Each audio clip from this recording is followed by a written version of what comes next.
This astrology influencer had plans to unalive her family because of the eclipse. This is 34-year-old Danielle Johnson, and she was from Los Angeles, California. Danielle was an astrology influencer, and she was seen warning her followers about the upcoming eclipse. She believed that something was going to happen and that everyone needed to choose a side. On April 8th of this year, around 3:40 a.m., Danielle got into a verbal altercation with her boyfriend, 29-year-old Jaylyn Shaney. She then fatally stabbed Jaylyn inside of their apartment.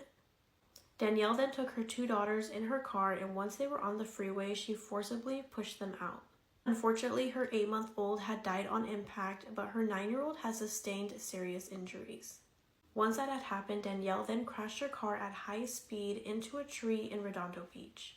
Around 7:35 a.m., neighbors had noticed that Danielle and Jaylyn's front door was wide open, and they went to go check what was going on. That's when they had discovered Jaylyn's body.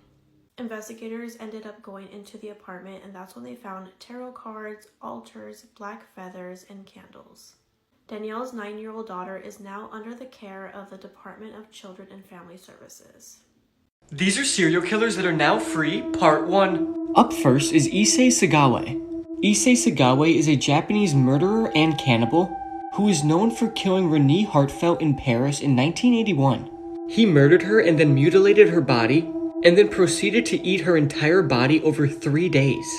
But due to loopholes in the law, Issei Sagawa is now a free man and lives in Tokyo roaming the streets just like you. Up next is Pedro Lopez, and he's a Colombian serial killer who was found guilty of 110 murders, but he claimed to have raped and killed more than 300 girls across Colombia, Peru, and Ecuador. He might be one of the worst serial killers ever due to how many people he actually killed. But despite murdering over 300 people, Pedro Lopez was only given a 14-year sentence in a psych ward and was later released on good behavior. Yo, tell me you didn't delete the video of the dead kid. It's $10K if you give to the popo. That's one of the texts accused killer Taylor Sherman received after he and his friends, known as the Gilbert Goons Gang, allegedly beat 16-year-old Preston Lord to death. After the incident, the FBI was offering a $10,000 reward for more information. In another message, accused killer Jacob Meisner asked people to delete the videos to cover their tracks. All 7 suspects have pleaded not guilty.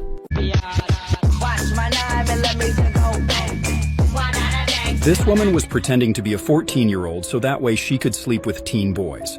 Her name is Alyssa Zinger, and in actuality, she's 23 years old, nearly a decade older than what she was claiming to be. Real-life Alyssa would work as a grocery clerk, but when she was on apps such as TikTok or Snapchat, she would pretend to be a 14-year-old girl who was homeschooled. And while she was doing this, she tricked at least 5 boys between 13 and 14 years old into dating her. And with some of these boys, she even went over to their houses and met their families. She even had their families thinking that she was 14. Now, one of these boys who she tricked into dating her actually started dating another girl. And in response to this, Alyssa started sending them. These were videos of her sexually assaulting the minor that she was previously dating, and these videos circulated all over Snapchat. The boy told all of this to detectives. Now, aside from what she did, one of the more disturbing things about this case so far is that Alyssa has not accepted any responsibility for what she had done. She's also acting like she doesn't understand why what she did is wrong. On top of that, she's been extremely uncooperative. She actually gave detectives a phone that was not hers. When they initially asked her for her phone, she said that her true phone was lost. But nonetheless, investigators have been able to pull sexually explicit photos and videos from her iCloud. Her Rainey hearing is currently scheduled for April 16th of 2024. To stay up to date on this case, make sure you click the playlist below. I'll keep you guys updated what you think. Drop in the comments.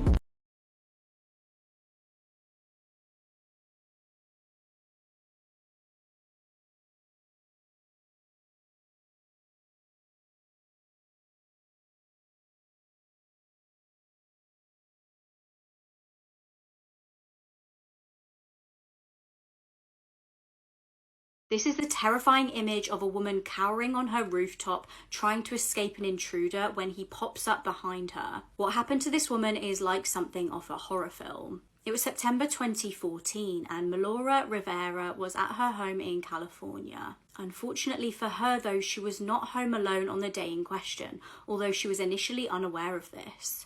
Melora worked as an actress and actually had a part in the Whitney Houston film Sparkle. She was in her bed when she noticed somebody in her property.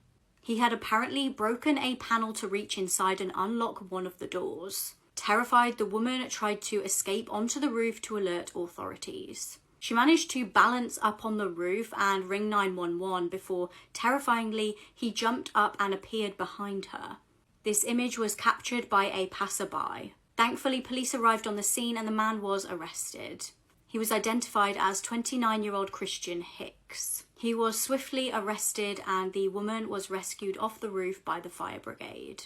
Gruesome Facts You Didn't Know, Part 263.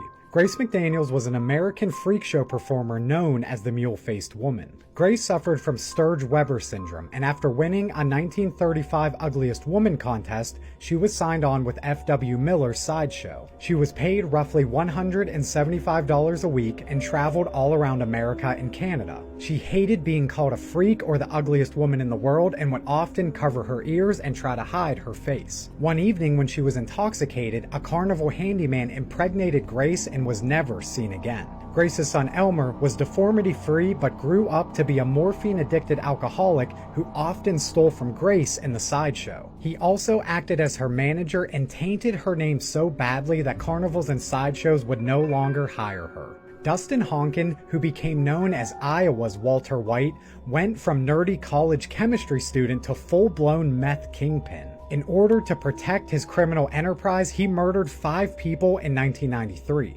2 who planned to testify against him, and a single mother and her 2 small children. On death row since 2005, he was finally put to death in summer of 2020. A serial killer so awful, they asked Ted Bundy for help capturing him. Gary Ridgway, or the Green River Killer, is thought to be the worst serial killer in American history. He preyed on vulnerable young women, targeting adult workers, but most of his victims were actually just teen runaways as young as 14 or 15 years old. Like his one victim, Deborah Esty, who ran away from home when she was 14 because she was being essayed by her own father. After she ran away, she was then attacked and essayed by a serial R-worder that was also on the loose at the time. She reported this attack to the police, who afterwards dropped her back off at the motel that she was staying at, and within minutes of them dropping her off, she was kidnapped by Gary, who essayed and unalived her.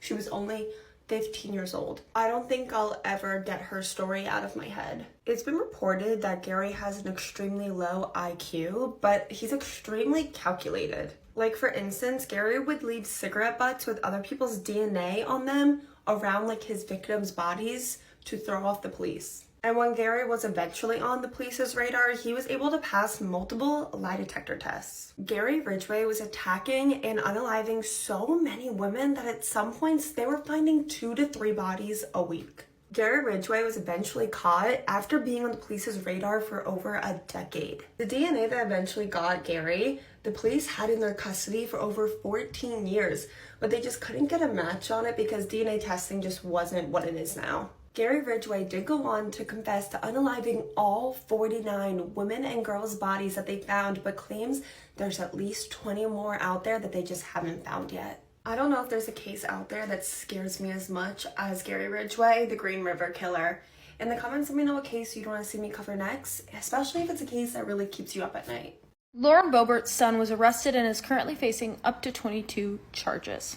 This is solely for educational purposes, no hate to anyone involved. Here's what we know so far. Don't forget to check out my Depop Banner Reports news. So if you don't know who Lauren Bobert is, she is a MAGA Trump Republican. She is super controversial, has been kicked out of a ton of places, and has talked about her children a lot. This is Tyler Bobert. This is the son that was arrested. You might recognize him because he is also the face of her pro-life campaign. He became a teen dad at 17, and allegedly, the girlfriend was 15. On February 20th, the police received a phone call of a woman reporting that someone had broken into her car on February 19th and stolen her wallet. Her car was parked, and then whoever stole her wallet used it at 4 different places and attempted to order $700 on Shein. As the police investigated, they found surveillance footage that showed 3 guys and 1 girl. It's unknown who the other people are, and it's believed that the girl is a minor. One of the reasons he was identified was because he was wearing a hoodie that said Shooter's Grill. And if you didn't know, Lauren Bobert used to own a restaurant named Shooter's Grill, and that hoodie was from her old restaurant.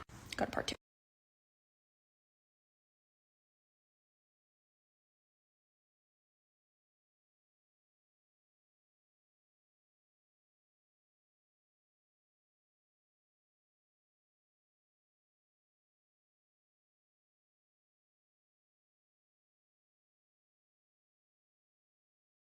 A high school football star who took his own life after falling victim to a sextortion scam is finally seeing justice. Nigerian brothers Samuel and Samson Ogoshi posed as a woman on Instagram and tricked 17-year-old Jordan Deay into sending them intimate photos. They demanded the teen send them $1,000, threatening to share the pictures with his friends and family if he didn't pay up. 6 hours later, Deay was found dead. His last message was, "I'm killing myself right now. Because of you." Now the scammers have pleaded guilty to conspiring to exploit teenage boys. The only person on Earth to have the Neuralink brain chip has just recorded the first ever demonstration on how well it's working. And he's already received an ad for Prime. For your parents, the name of the first man to walk on the moon was important. But now we finally have the identity of the world's first cyborg, Noland Arba. The 29-year-old, who was paralyzed from the shoulders down after a freak diving accident, is now telekinetic, meaning that everything he now does on his Mac is controlled with his mind. As you can see, he demonstrates playing chess, saying, "Before this, I had to use a mouse stick, but now, if you can see the cursor moving around the screen, that's all me." He said that the first day they let him use it by himself, he stayed up till 6 a.m. playing Civilization 6, which would have been impossible for him before. I mean, just wait till GTA 6 dropped. He also did say that he wanted to let people know that it's not perfect and he has run into some issues, although he didn't specify what those issues were. But for anyone thinking about applying for human trials, he says there's nothing to be scared of, he's had no cognitive impairments, and that it's already changed his life and will soon change the world. So the question is, at some point, will you be getting the Neuralink chip or not? Imagine being so scared of police that you freeze to death. Brandon Bushman was a 34-year-old man living in Minnesota. On June the 26th, 2023, something horrific was revealed. Police responded to a call asking them to attend a property that hadn't been lived in since around February 2023.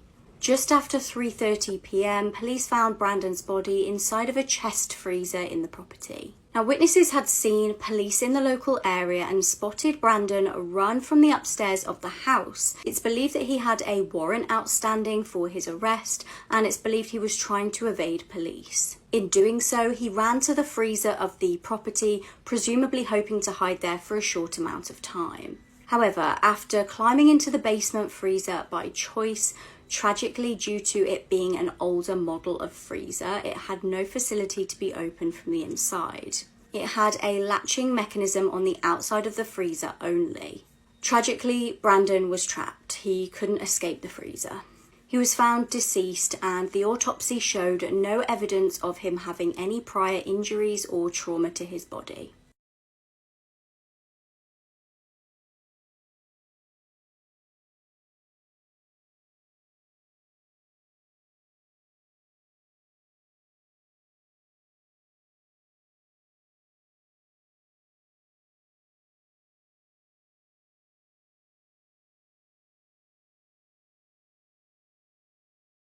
We have an awesome bathtub.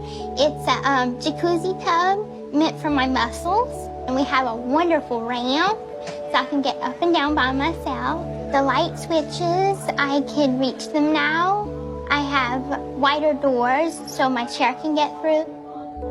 They were given the van, and when the van died, they got another similar vehicle. Here's the keys to the house. Thank you. And here's the keys to the car that was donated.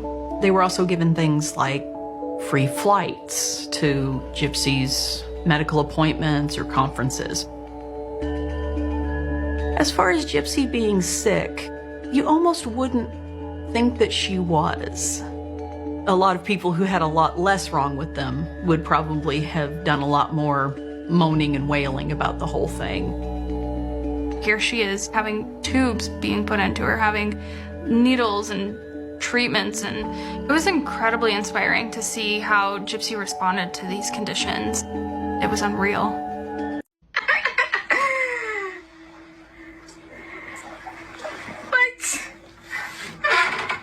In the video I just showed you, 40-year-old Stephen Weber was proposing to his girlfriend, Kenesha Antoine, in Tanzania, but Stephen never resurfaced. Yes, just after proposing to his girlfriend, Stephen drowned in that water and never came back to the surface. At the time, the couple had rented out an underwater hotel room, and that was when Stephen had planned to ask Kenesha to marry him. So on the day of, while Kenesha was in the room, Stephen went up to the surface, got his stuff ready, and hopped in the water. In the video, he takes out a note and presses it against the window. This side of the note reads, "I can't hold my breath long enough to tell you everything I love about you, but everything I love about you, I love more every day." He then flipped the note over, and the other side read, "Will you please be my wife?" And after that, he retrieved a wedding ring in a box from his swim trunks. In the video, he then swims off camera, but like I said before, Stephen never came back up to the surface. Obviously, this was a massive shock to everybody in this situation and just such a horrific accident. And in fact, later on, Kenesha would write in a Facebook post, "You never emerged from those depths, so you never got to hear my answer. Yes, yes, a million times, yes, I will marry you." This story is just horribly sad and one of those times truly when truth is stranger than fiction. I'm going to play the rest of the clip after this, but if you want to hear more true crime stories, listen to the podcast Murder in America that I co-host with my wife, Courtney. It's available on all streaming platforms. What does that say? Oh, it's so cute.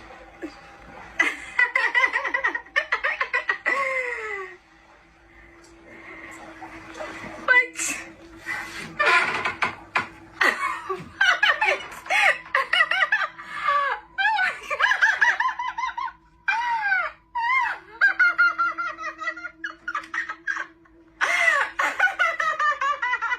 These are the most disturbing videos on TikTok, and this is a massive trigger warning. In February 2022, a TikToker by the name of Beanbag Adventures arrived at a structure that seemed completely abandoned. Locally, this place was known as a laboratory. Upon entering the building, Beanbag Adventures was completely overwhelmed by a very, very strong odor, despite the respiratory he was wearing. So he followed the stench and it led him down to the basement and into a strange room, and it's there that he would make a disturbing discovery. A pool of stagnant liquid containing the remains of children, and not just children, we are talking about newborn babies. Now, at first when the video was released, there was a debate about how real the footage was. As he said in the video, he found movie props. But that was likely an attempt to prevent the graphic footage from being deleted. But having seen the video, it's pretty convincing and would have to have been very costly to fake. Another indication of its authenticity is that in the high quality footage, maggots and insects are clearly on and around the bodies. After he posted the first video, he went back to business as usual, but in December 2022, he went back and what he captured silenced most of the doubters. Because this time, things changed. There was children's clothes scattered all on the floor, and a pile of glass bottles appeared, and within the pool itself were even more corpses. And many bodies that were recognizably the same were now further decomposed than before. This was either a very well put together hoax or it was real. Many people were even quick to discover that the bottles found appeared to be formaldehyde, a chemical used for the preservation of bodies. After the second video went viral, many believed that there was a serial killer on the loose or a group of killers, but others were still convinced it was a trick. Now, I obviously can't show the video on blurred, but it's not hard to find it at all if you want to watch it. So if you decide to watch it, let me know your thoughts on it and if you think it's real. Nonetheless, this video is absolutely disturbing, and it's definitely one of the most disturbing videos on TikTok that I've seen. Also, if you guys have any suggestions on videos you want me to cover on TikTok, just let me know.